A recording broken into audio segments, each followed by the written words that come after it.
Hi, welcome back to the online retreat, the Wheel of Life retreat. Xin chào mừng quay lại với khóa tu trực tuyến Bánh xe Luân hồi. And I'd like to thank Allison for coming and translating. Và tôi muốn cảm ơn Ellison vì đã đến đây và phiên dịch. We're on session 16. It's called A Life to Live. Chúng ta đang ở phần 16 được gọi là một cuộc đời để sống. And now you see this group of people. Bây giờ các bạn thấy nhóm người này just walking down the street. vừa mới bước xuống đường. And each one is walking through the Wheel of Life. Và mỗi người đang bước vào bánh xe luân hồi. And pretty much in only two of the links we cover a whole human life.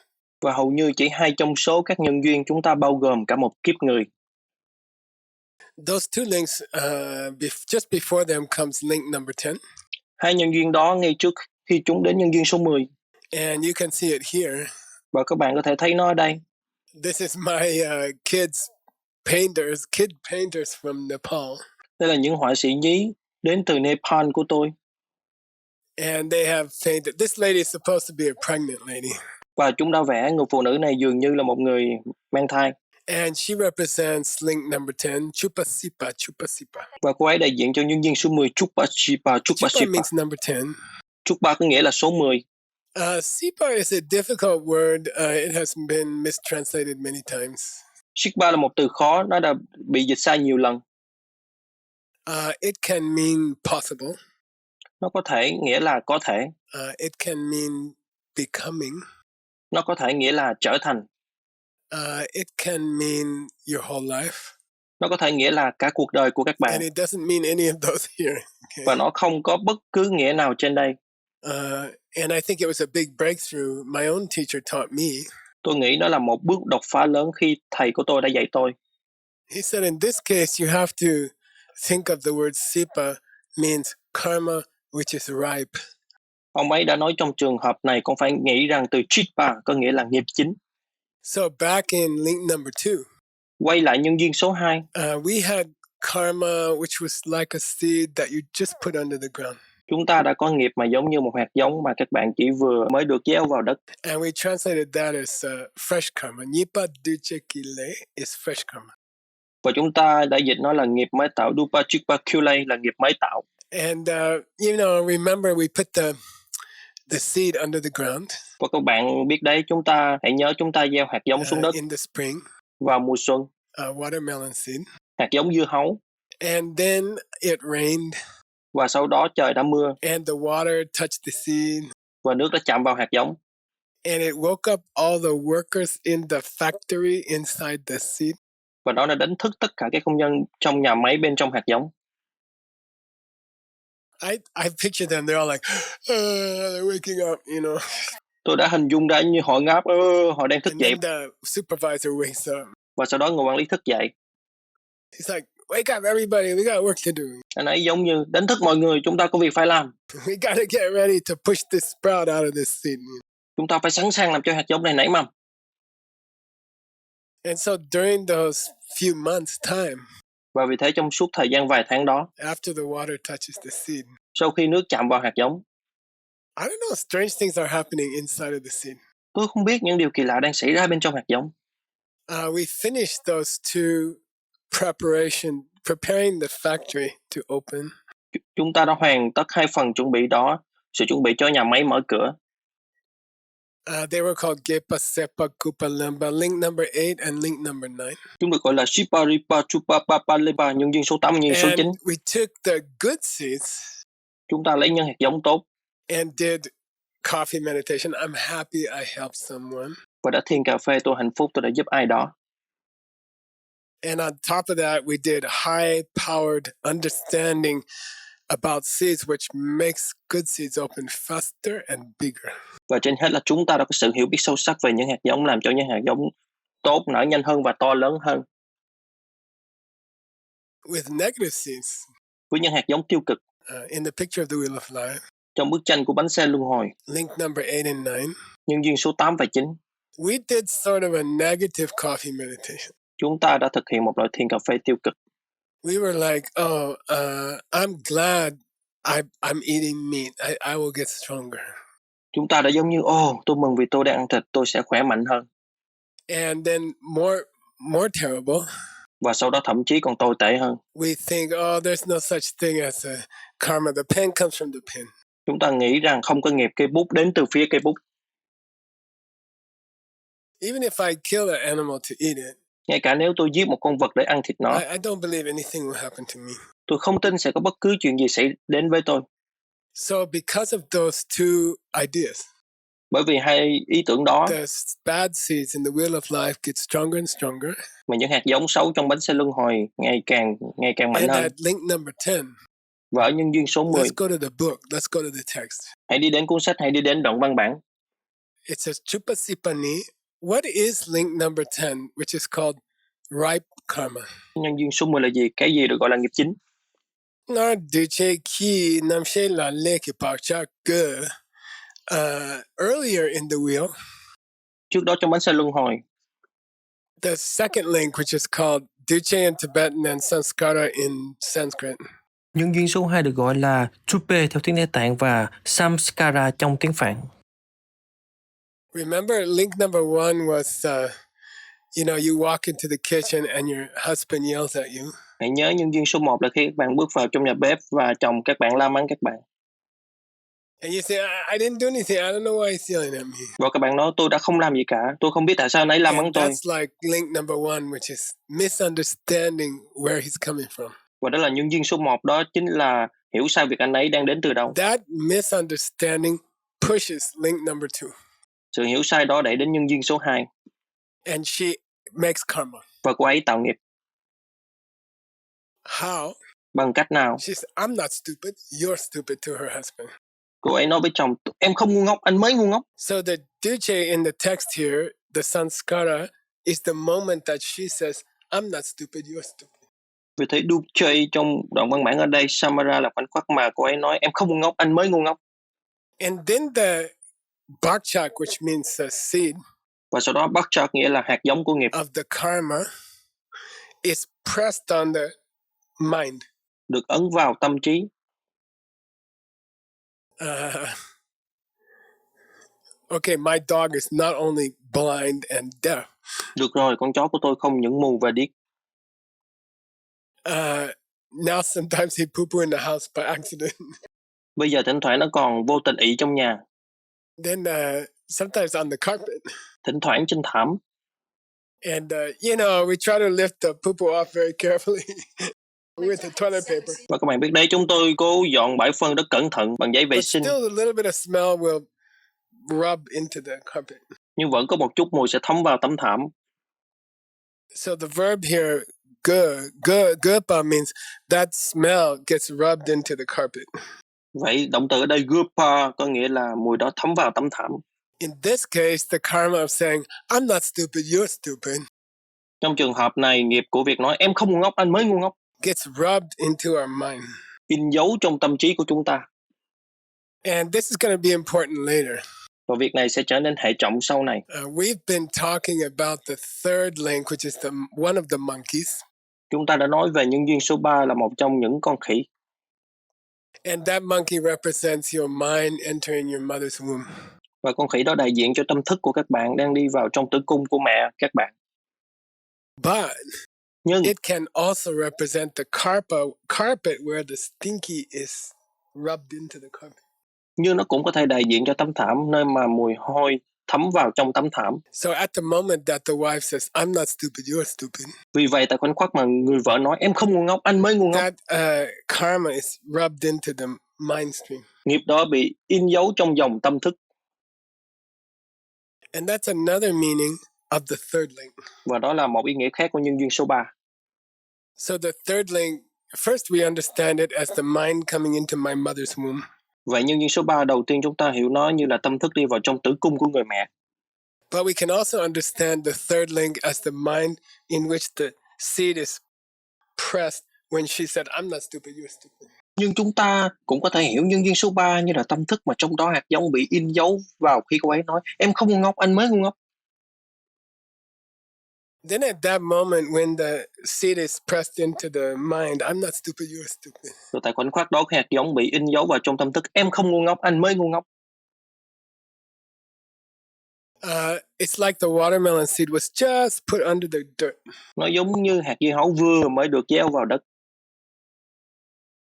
Then what's the water? What's the fertilizer? We finished it in the last class. Sau đó nước là gì, phân bón là gì? Chúng ta đã học xong điều này ở lớp học trước. In the last class, we finished what's the water and what's the fertilizer. Ở lớp học trước chúng ta đã học xong nước là gì và phân bón là gì. And remember, it was like with a bad seed, it's two different things. Và nhớ rằng hạt giống xấu có hai điều khác nhau. Like she told her friend, my husband yelled at me, but I yelled back at him. Giống như cô ấy nói với người bạn, chồng tôi đã la mắng tôi nhưng tôi đã la mắng lại anh ấy. And her friend say, oh, aren't you sorry you yelled at your husband? Và cô bạn ấy nói, bạn có cảm thấy hối tiếc khi bạn la mắng chồng không? No, I'm happy he deserved it. Không, tôi vui, anh ấy xứng đáng bị mắng. It's like she's doing a negative coffee meditation. Nó giống như cô ấy đang thiền cà phê tiêu cực.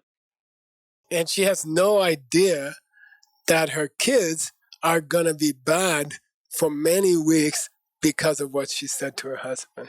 Và cô ấy không biết rằng cái con của cô ấy sẽ trở nên hư hỏng trong nhiều tuần bởi vì những điều cô ấy đã nói với chồng. So that bad seed, selenki sutup, the bad seed now has been given water and fertilizer by her negative coffee meditation and by her misunderstanding. Vì vậy hạt giống xấu đó gơ lên Shigupa, hạt giống xấu bây giờ đã được tưới nước và phân bón bởi bài thiền cà phê tiêu cực của cô ấy và bởi sự hiểu sai And của cô now ấy. that seed from link number 2, which is I'm not stupid, you're stupid. Bây giờ hạt giống đó từ những duyên số 2 nó là em không ngu ngốc, anh mới ngu ngốc. It becomes tu chen du song. Nó trở thành tu chen du song. Tu chen du song. Tu chen du song. Tu song. Tu song. The seed becomes tu. Tu means tremendous power. Hạt giống trở thành tu có nghĩa là sức mạnh to lớn. Like nuclear power. Giống như năng lượng hạt nhân. Then what power does it have now after her negative coffee meditation? Vậy thì bây giờ sức mạnh nó có sau việc thiền cà phê tiêu cực của cô ấy là gì? Chime lu pim. Now that seed can shoot a new lifetime, can project a new lifetime. Chime lu theng, bây giờ hạt giống đó có thể tạo ra một kiếp sống mới, nó có thể phóng chiếu ra một kiếp sống mới. And that's the meaning of Chupasipa, link number 10. Và nó có nghĩa là Supachilang, nhân duyên số 10. It's represented by a pregnant woman. Nó được đại diện bởi một phụ nữ mang thai. But that woman's big belly represents a big seed ready to open. Nhưng cái bụng bầu của người phụ nữ đó đại diện cho một hạt giống lớn sẵn sàng để nở ra. Then the seed splits open, the sprout comes out. Sau đó hạt giống đó tách ra, mầm nhú ra. And we see the picture here of a birth, of a child being born. Và chúng ta thấy bức tranh ở đây của một đứa trẻ đang được sinh ra. I think a lot about these images like an arrow in the eye. Tôi nghĩ rất nhiều về những hình ảnh này giống như một mũi tên trong mắt. Or a baby coming out of a woman. Hay một đứa bé được sinh ra từ một người phụ nữ. In these ancient paintings, trong những bức tranh cổ này, these must have been very, very shocking. Những điều này chắc hẳn rất là sốc. Like they didn't have videos. Họ không có video. But I think if Buddha had a computer and video, họ không có video, nhưng tôi nghĩ nếu Đức Phật có một cái máy tính và video, he would have made a movie about this wheel of life and not paintings. Ngài sẽ làm một bộ phim về bánh xe luân hồi này mà không phải là những tranh vẽ. And I think someday it would be interesting to make a real evocative movie, like a big emotion movie, you know. Và tôi nghĩ một ngày nào đó nó sẽ trở nên hấp dẫn để làm bộ phim gợi nhớ thực sự, đó như bộ phim tình cảm lớn, các bạn biết đấy. Where somebody has an arrow in their eye. In fact, online I tried to find if someone got shot with an arrow in their eye. It did happen once, and the person went to the hospital. Ai đó có một mũi tên trong mắt họ. Thực ra tôi đã cố gắng tìm kiếm trên mạng hình của ai đó bị mũi tên bắn vào mắt, đó đã xảy ra một lần và người đó đã vào bệnh viện.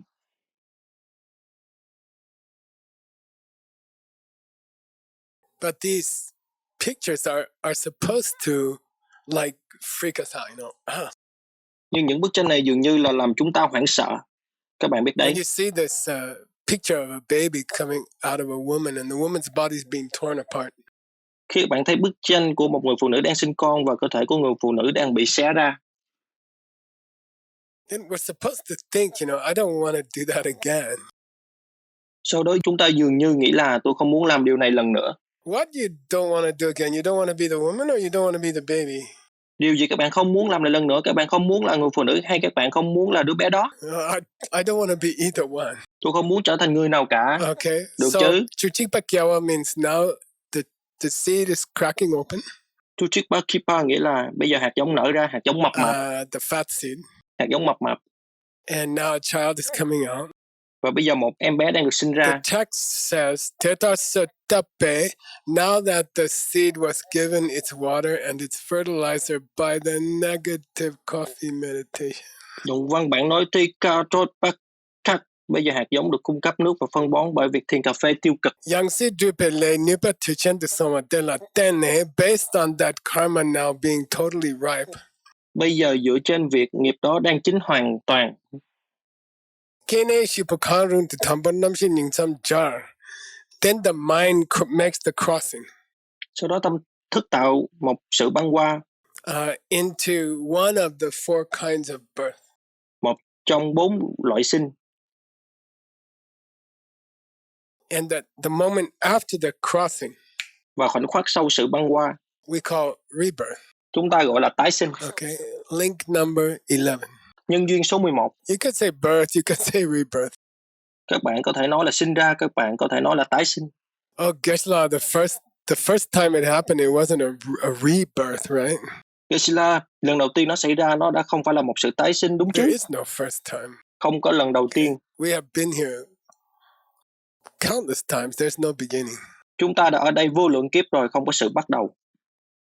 The first time I heard that, it was very uncomfortable for me. Lần đầu tiên tôi nghe điều đó, tôi không thấy thoải mái lắm. We like to think that there was a big bang. Chúng ta thích nghĩ rằng đã có một vụ nổ lớn. Or God made the world on a 6 days or something. Hoặc Chúa đã tạo nên thế giới trong 6 ngày hoặc đại loại như thế. It makes us feel comfortable if we think there was a beginning. Nó làm chúng ta thấy thoải mái nếu chúng ta nghĩ nó có một sự bắt đầu. But it's not logical. Nhưng nó không hợp lý. Nothing can start unless something else moves before that. Không có gì có thể bắt đầu trừ khi có thứ gì khác chuyển động trước đó. So you could really translate this link number 11. You could always translate it as rebirth. Vì vậy các bạn có thể thực sự dịch nhân duyên số 11 này, các bạn có thể luôn luôn dịch nó như là tái sinh. Now the text says into one of the four kinds of birth. Bây giờ đoạn văn bản nói đi vào một trong 4 loại sinh. And this is a popular topic in the ancient Abhidharma text. Và đây là một chủ đề phổ biến trong những văn bản cổ vi diệu Pháp. And because we don't know what's the four kinds of birth. Và bởi vì chúng ta không biết 4 loại sinh. And he doesn't mention them in the text. Và Ngài không đề cập chúng trong văn bản. I thought we should go to another book and get a nice commentary on this four. Tôi nghĩ chúng ta nên học ở cuốn sách khác và tìm ra một bản chú giải hay về 4 loại sinh đó. So we're going to follow the Tibetan here to the commentary. Vì vậy chúng ta sẽ đi theo bản chú giải tiếng Tây Tạng ở đây.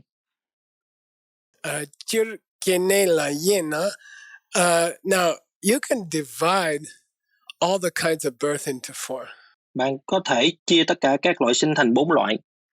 And I remember this was the first book I ever studied with my teacher. Và tôi nhớ đây là cuốn sách đầu tiên tôi đã từng học với thầy tôi. We started 45 years ago. Chúng tôi đã bắt đầu 45 năm trước. It took us 12 years to finish this book. Và chúng tôi mất 12 năm để hoàn thành nó. So kene was always a confusing word for me. Vì vậy kine luôn luôn là từ khó hiểu đối với tôi. Ke means born. Ke nghĩa là sinh ra. Ne means location. Ne có nghĩa là địa điểm. And then, after many years, you learn to translate it more correctly. It's not location of birth, it's the type of birth. Sau nhiều năm ông ấy đã nghiên cứu để dịch nó chính xác hơn, nó không phải là địa điểm sinh ra, nó là cách sinh ra. So here's the name of the four. Vì vậy đây là tên của 4 loại sinh.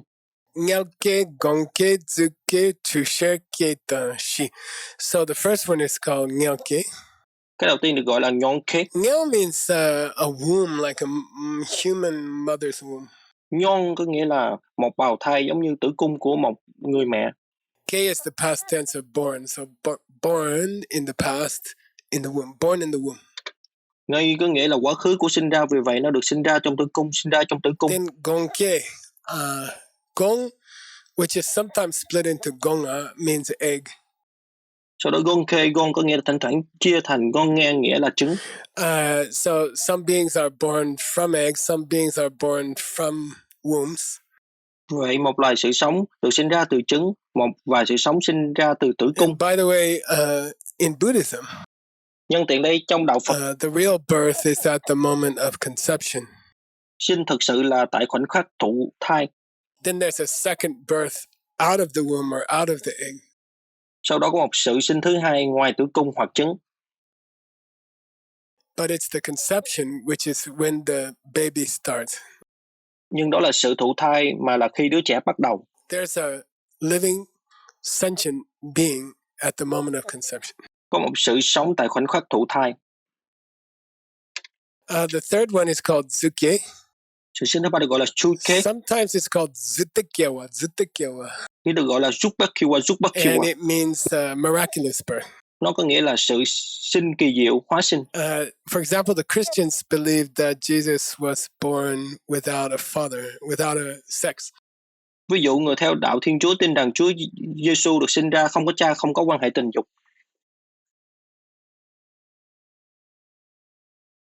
And the Hindus believe that the great yoga master Patanjali, và người đạo Hindu tin rằng bậc thầy yoga Patanjali, he was born in the holy water. He appeared in the holy water that his mother offered. đã được sinh ra trong nước thánh. Ngài ấy xuất hiện trong nước thánh mà mẹ Ngài dâng tặng. That water offering with your hands is called Anjali. Nước dâng tặng với đôi tay của các bạn được gọi là Anjali. Pat means fell down. Và Pat có nghĩa là rơi xuống. So his name, his whole life, he was called the guy who fell down from the sky into the water. Vì vậy tên Ngài ấy, cả cuộc đời Ngài ấy được gọi là người từ bầu trời rơi xuống nước, Patanjali. Then those people are born complete. Sau đó những người này được sinh ra hoàn chỉnh. Then Trushelekewa. Sau đó Trushelekewa. That means in the summertime. Nó có nghĩa là vào mùa hè. When the weather is warm and there's lots of rain puddles on the ground. Khi thời tiết ấm và có nhiều vũng nước mưa trên mặt đất. The ancient people, they couldn't see the eggs of the insects. Người cổ xưa họ không thể nào thấy trứng của các loại côn trùng. So they called it a birth from warmth and moisture. Vì vậy họ gọi chúng là sự sinh từ sự ẩm áp và ẩm ướt, thấp sinh. So there's the four kinds of birth. Vì vậy có 4 loại sinh. Birth from a womb. Sinh từ thai. Birth from an egg. Sinh từ trứng. Miracle birth. Sinh từ sự kỳ diệu. And birth from warmth and moisture. Và sinh từ hơi ấm và ẩm ướt. Now, just for fun, I thought you guys would like to continue reading this text. Bây giờ chỉ vui thôi, tôi nghĩ các bạn muốn đọc tiếp văn bản này. Which is related to the text being translated by our translator Sugang Shi from Singapore. Đoạn liên quan tới văn bản này đang được dịch bởi dịch giả của chúng ta, Sugang Shi đến từ Singapore. Same author. Cùng tác giả. From about 500 years ago. Cách đây 500 năm trước. Okay, so I thought you'd like to hear some discussion about these four. Được rồi, vì vậy tôi nghĩ các bạn thích nghe một vài thảo luận về 4 loại sinh này. Hungry ghosts also have birth from a womb. It's possible. They are not just miracle. Usually we think they're just born suddenly. Yeah, hungry ghosts. But he says they can also be born from a womb. So also is imply usually they are born another way, but they also have born from womb. Quỷ đó cũng sinh ra từ bào thai. Điều đó có nghĩa là họ không chỉ được sinh ra từ sự kỳ diệu. Thông thường chúng ta nghĩ rằng họ chỉ đột nhiên được sinh ra, Ngài cũng có thể cũng được sinh ra từ bào thai. Vì vậy thông thường cũng ngụ ý rằng họ sinh ra bằng một cách khác, nhưng họ cũng được sinh ra từ bào thai. There's an Avadana. There's a these are called stories of spiritual people. Những điều này được gọi là những câu chuyện của người tâm linh. From ancient India. Ở thời Ấn Độ cổ. And this one is called The Story of the Lady Hungry Ghost. Và câu chuyện này được gọi là câu chuyện của nữ quỷ đói. And there's a famous verse that she used to recite. Và có một phần thơ nổi tiếng mà cô ấy đã từng ngâm. Daki Ningba Pu Ngap Kya Semon Yang Ni Ngap Kya Te Sekyan Dala Simba Me. I give birth from a womb, right, to 500 kids every day. Hàng ngày ta sinh ra 500 đứa trẻ từ bào thai.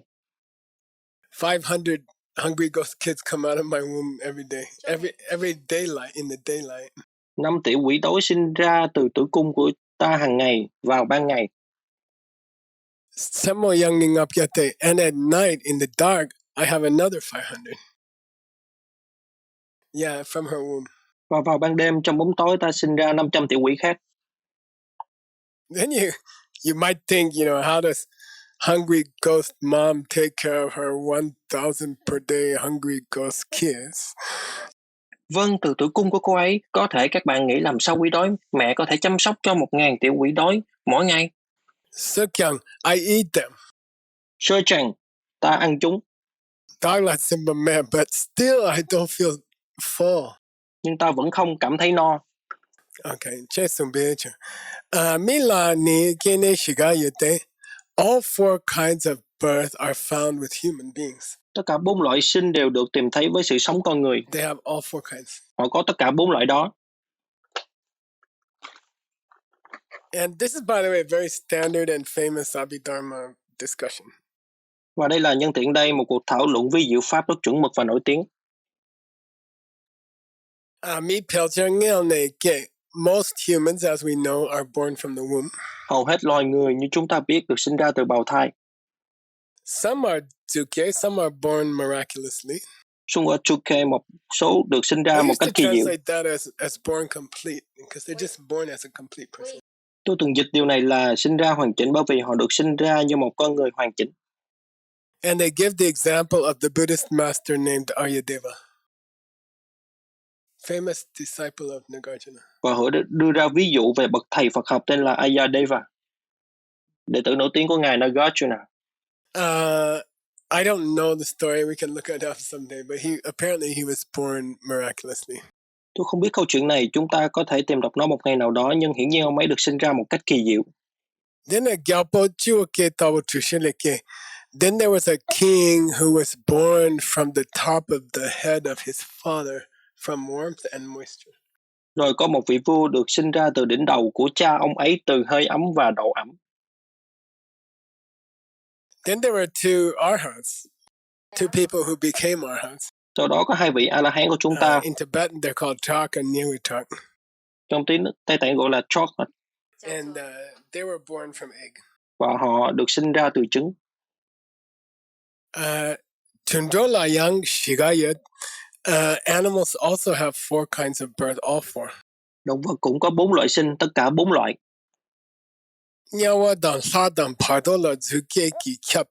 But all hell beings, all devas, and all bardo beings are born complete. Hell beings, devas, and bardo beings. Nhưng tất cả chúng sinh, địa ngục, chư thiên, thân chung ấm đều được sinh ra hoàn chỉnh. They're always born miraculously. Chúng sanh địa ngục, chư thiên và thân chung ấm, họ đều được sinh ra một cách kỳ diệu. Hell being, deva, and bardo. Chúng sanh địa ngục, chư thiên và thân chung ấm. Yeah, so bardo being, remember it's that one in the moment after you die and you go into the bardo. Vì vậy thân chung ấm hãy ghi nhớ đó là thân chung ấm tại khoảnh khắc sau khi các bạn chết và các bạn đi vào trạng thái thân chung ấm. 7 days up to 49 days. Trong 7 ngày cho đến 49 ngày. Then he quotes the Abhidharma Kosha, which is the most famous book of Abhidharma nowadays. Và ngài trích dẫn trong cuốn A Tỳ Đạt Ma Câu Sao Luận, đó là cuốn sách nổi tiếng nhất trong vi diệu pháp ngày nay. It's about 2,000 years old. Nó khoảng 2.000 năm tuổi. All hell beings, all devas, and all bardo beings are born complete miraculously. Tất cả chúng sanh địa ngục, chư thiên và thân chung ấm đều được sinh ra hoàn chỉnh một cách kỳ diệu.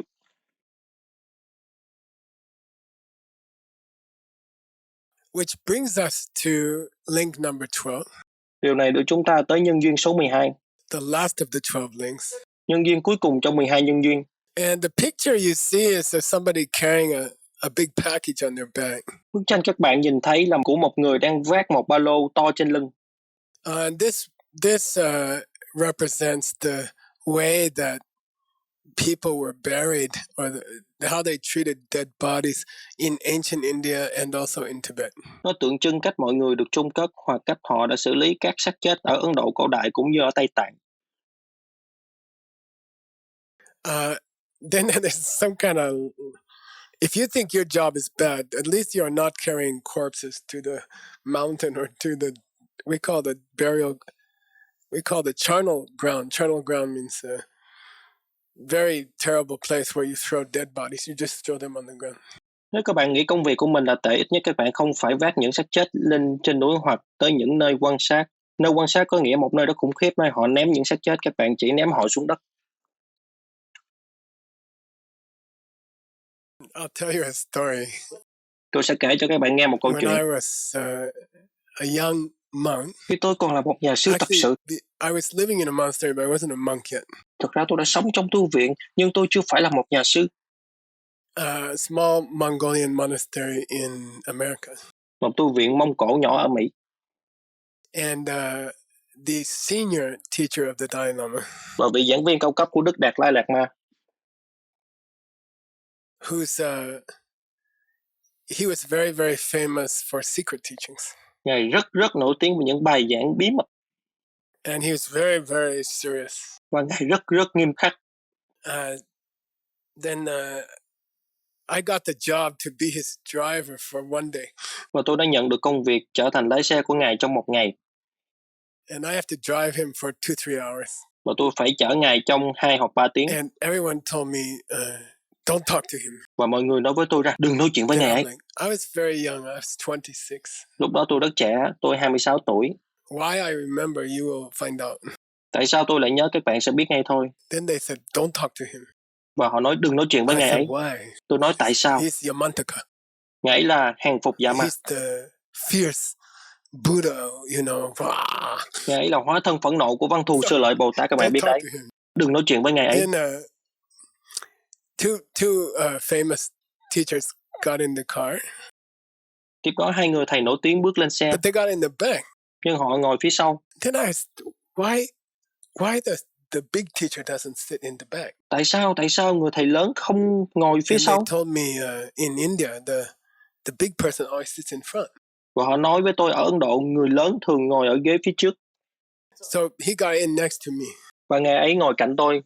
Then I'm like, và tôi thì giống như I try not to talk, you know. Tôi cố gắng không nói Then chuyện. I started driving. Rồi chúng tôi bắt đầu lái xe đi. One of the lamas in the back. Và một trong số những vị lạc ma ngồi phía sau. This is Mike. Ông ấy nói đây là Mike. Then the teacher go. Rồi thầy đáp. Then I'm like, he says, oh, Mike is very good. He understands Abhidharma. Và ông ấy nói, Mike rất giỏi, cậu ấy hiểu vi diệu pháp. Then the Dalai Lama teacher. Và người thầy của ngài Đạt Lai Lạt Ma đáp kiểu So he quote the first line of the second chapter. Ngài ấy đã trích dẫn dòng đầu tiên của chương thứ 2. And I was memorizing the Abhidharma-course-series at that time. I never finished, but I finished 3 or 4 chapters. Thời điểm đó tôi đã học thuộc A Tỳ Đạt Ma Câu Sơ Lượng. Tôi chưa bây giờ học hết tất cả, nhưng tôi đã hoàn thành 3 hay 4 chương rồi. I just finished tôi chỉ memorizing that line. đã hoàn thành việc nhớ dòng đó. And I thought, that's the first line of the second chapter. I explained it, and he was like, Và tôi nghĩ, đó là dòng đầu tiên của chương thứ 2 này và giải thích nó, và ngài ấy kiểu như Then we drive for some time, and the two big lamas in the back, they fell asleep. Rồi chúng tôi lái xe đi một lúc và hai vị Đạt Ma lớn ở phía sau ngủ thiếp đi. And this Dalai Lama teacher started to talk to me. Và vị thầy của ngài Đạt Lai Lạt Ma bắt đầu nói chuyện với tôi. And we had a wonderful talk for like 2 hours.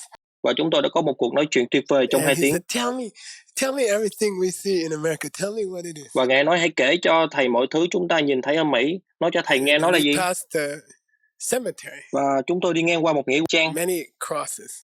Với nhiều cây thánh giá. He said, what's that? Why many crosses? Và ngài hỏi, đó là gì? Tại sao nhiều cây thánh giá vậy? Then I said, that's a cemetery.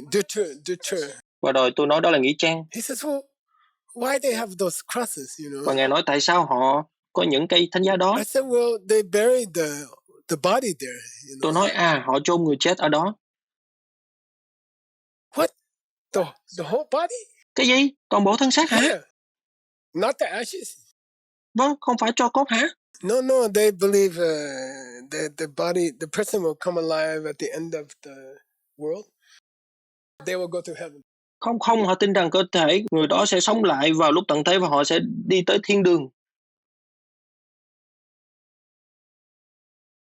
Then he looked at me and said, ha, ha, ha. Rồi Ngài ấy nhìn tôi và cười, ho, ho, ho. What a waste of good living space. People can live on that land. Why they put the dead body under there? Thật là lãng phí một nơi sinh sống tốt, con người có thể sống trên mảnh đất đó, tại sao họ lại chôn người chết ở dưới đó? And I'm like, well, what should we do with the dead body? Rồi tôi hỏi vậy, chúng ta nên làm gì với xác chết? And it's what you see in this picture. Và đó là điều các bạn nhìn thấy trong bức tranh này. We cut the body, we cut all the pieces up. Chúng tôi cắt ra từng miếng. We mix it with sampa flour, Chúng tôi trộn với bột lúa mạch và bột mì. And we carry it to the top of the mountain. Và chúng tôi mang lên đỉnh núi. And we give it to the birds. Và chúng tôi cho những con chim ăn. And then it's a good karma. Và đó là một nghiệp tốt. That person's body is not wasted. That person's body is a gift to these wild animals. Xác chết đó không bị lãng phí. Xác chết đó là một món quà đối với những động vật hoang dã. So that's what's happening here. Vì vậy đó là những gì diễn ra ở đây trong bức tranh này. Tene chunipa kashi chirikbe tende rimki drupa yin. Then we come to the last link, which is link number 12. Tiếp theo chúng ta học tới nhân duyên cuối cùng, nhân duyên số 12. Gashi means aging and death. Gashi có nghĩa là già và chết. And technically, it's called death maybe with aging. Về mặt kỹ thuật, nó được gọi là cái chết có lẽ đi cùng với tuổi già. Gashi chirik vetendo means, then I asked my teacher, why they call it death with maybe some aging. Tôi đã hỏi thầy của tôi tại sao họ gọi là cái chết có lẽ đi với tuổi già. Then my teacher said, well, sometimes kids die in the womb. Tiếp đó thầy của tôi nói thì đôi khi đứa trẻ chết trong bào thai. So we don't know. Vậy nên chúng ta không biết. Okay, so that's why Buddha didn't make 13 links. Đó là tại sao Đức Phật không tạo ra 13 nhân duyên. Some people die in the womb. Một số người chết trong bào thai. They don't have time to get old. Họ không có thời gian để già đi. What is the definition of aging? Định nghĩa của già là gì? The body goes through change. It never stays the same. Cơ thể trải qua thay đổi, nó không bao giờ giữ nguyên. It falls apart step by step. Nó lão hóa từng bước một. Day by day. Ngày qua ngày. Okay. Now the definition of death. Giờ định nghĩa của cái chết. Shivani pumberitin torwam jikpalaser. When we say death, what we mean is that the flow of the same body and mind is interrupted. Khi chúng ta nói tới cái chết, điều chúng ta muốn nói là dòng chảy của cùng một cơ thể và tâm thức bị gián đoạn. So we don't say the body died or the mind stopped. Vì vậy chúng ta không nói cơ thể đã chết hay tâm thức đã dừng lại. It takes on a different clothing. Nó khoác lên mình một bộ quần áo khác. Okay, so it's very interesting that death is not the end of the body or the mind. Vì vậy nó rất thú vị là cái chết không phải là sự kết thúc của cơ thể hay tâm thức. The mind shifts. Tâm thức chuyển đổi. The physical form shifts. Hình dáng vật lý chuyển đổi. But life does not end and cannot end. Nhưng cuộc sống không dừng lại và không thể kết thúc. You have lived for a time with no beginning and you will live for a time with no end. Chúng ta đã sống nhiều kiếp không có khởi đầu và chúng ta sẽ tiếp tục sống và không có kết thúc. I'd like to end this session with kind of a review. Tôi muốn kết thúc phần này ở đây với một dạng ôn tập. And I'm going to be using special images. Và tôi sẽ sử dụng những hình ảnh đặc biệt. We've had all 12 links now. Bây giờ chúng ta đã có đủ 12 nhân duyên. And I've taught them in groups in different days. Và tôi đã dạy theo từng nhóm ở những ngày khác nhau. And I'd like to just review that because it's going to be important tomorrow and the next days. Và tôi chỉ muốn ôn tập điều này bởi vì nó sẽ quan trọng cho ngày mai và những ngày tiếp theo. So in this first picture here, you see of the 12 links, and then as of this morning, I learned how to mark them with a yellow marker. Vì vậy trong bức tranh đầu tiên ở đây các bạn nhìn thấy 12 nhân duyên, và sau đó ngoại trừ sáng nay tôi vừa học cách làm thế nào để giấu chúng bằng bút So màu it vàng. looks like it was done by a kid, but it was done by me.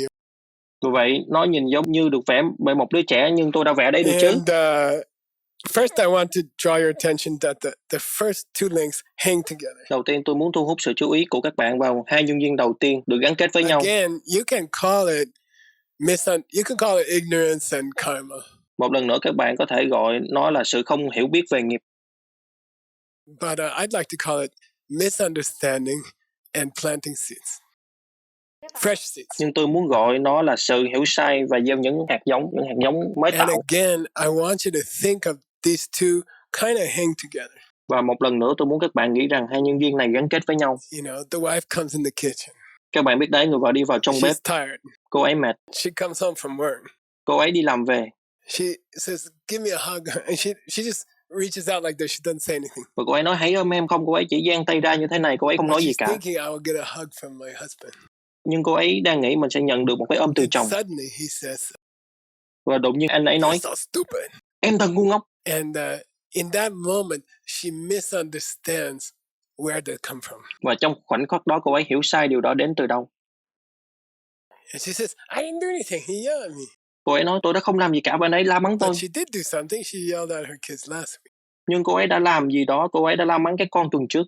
Then misunderstanding triggers second link. Rồi sự hiểu sai kích hoạt nhân duyên số 2. Then she says, "I'm not stupid. You're stupid." Và rồi cô ấy nói em không ngu ngốc, anh mới ngu So ngốc. those two links kind of hang together. Vậy hai nhân duyên này gắn kết với nhau. Okay, now the next image. Được rồi, bây giờ là bức tranh tiếp theo. There's a poorly written yellow cloud. Có một hình ảnh, một đám mây màu vàng được vẽ nguệch ngoạc. Around links 3 up to 7. Trong khoảng nhân duyên từ 3 tới 7. And these are the 5 links which are kind of our equipment during life. They're what we use to express ourselves. Và đây là 5 nhân duyên giống như là các công cụ trong suốt cuộc đời chúng ta. Chúng ta sử dụng chúng để thể hiện bản thân. In the third link, we get a mind. Trong nhân duyên số 3 chúng ta có tâm thức. In the fourth link, we start to get a body along with that mind inside our mom. Trong nhân duyên số 4 chúng ta bắt đầu có thân cùng với tâm thức đó bên trong mẹ của chúng ta.